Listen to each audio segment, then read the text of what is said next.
देखिए, सही बात तो ये है कि विपक्ष या जो इंडिया अलायंस है उसको देश की जनता लगातार इसके लिए सजा दे रही है। लेकिन अब अगर वो बाज नहीं आना चाहते हैं, सदन चर्चा के लिए है, सदन विषयों पर सबके विचार मंथन के लिए है, अगर इसके बाद भी ये नहीं चलने दे रहे तो देश देख रहा है और प्रधानमंत्री जी की चिंता वाजिब है। प्रधानमंत्री जी आज सुबह मीडिया से भी बात की और समय से आकर के संसद में बैठ गए कि पहला दिन है, अच्छी बातचीत हो।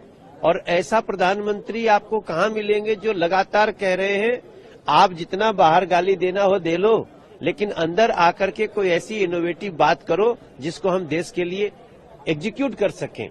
लेकिन शायद जो इंडिया अलायंस है, विपक्ष है, उसके लिए जनता का दुख दर्द, देश का विकास कहीं भी मायने नहीं रहा। देखिए, सही बात तो ये है कि विपक्ष या जो इंडिया अलायंस है उसको देश की जनता लगातार इसके लिए सजा दे रही है। लेकिन अब अगर वो बाज नहीं आना चाहते हैं, सदन चर्चा के लिए है, सदन विषयों पर सबके विचार मंथन के लिए है, अगर इसके बाद भी ये नहीं चलने दे रहे तो देश देख रहा है और प्रधानमंत्री जी की चिंता वाजिब है। प्रधानमंत्री जी आज सुबह मीडिया से भी बात की और समय से आकर के संसद में बैठ गए कि पहला दिन है, अच्छी बातचीत हो। और ऐसा प्रधानमंत्री आपको कहां मिलेंगे जो लगातार कह रहे हैं आप जितना बाहर गाली देना हो दे लो, लेकिन अंदर आकर के कोई ऐसी इनोवेटिव बात करो जिसको हम देश के लिए एग्जीक्यूट कर सकें। लेकिन शायद जो इंडिया अलायंस है, विपक्ष है, उसके लिए जनता का दुख दर्द, देश का विकास कहीं भी मायने नहीं रहा। देखिए, सही बात तो ये है कि विपक्ष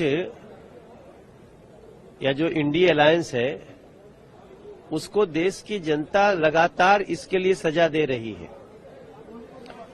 लेकिन अब अगर वो बाज नहीं आना चाहते हैं, सदन चर्चा के लिए है, सदन विषयों पर सबके विचार मंथन के लिए है, अगर इसके बाद भी ये नहीं चलने दे रहे तो देश देख रहा है और प्रधानमंत्री जी की चिंता वाजिब है। प्रधानमंत्री जी आज सुबह मीडिया से भी बात की और समय से आकर के संसद में बैठ गए कि पहला दिन है, अच्छी बातचीत हो। और ऐसा प्रधानमंत्री आपको कहां मिलेंगे जो लगातार कह रहे हैं आप जितना बाहर गाली देना हो दे लो, लेकिन अंदर आकर के कोई ऐसी इनोवेटिव बात करो जिसको हम देश के लिए एग्जीक्यूट कर सकें। लेकिन शायद जो इंडिया अलायंस है, विपक्ष है, उसके लिए जनता का दुख दर्द, देश का विकास कहीं भी मायने नहीं रहा।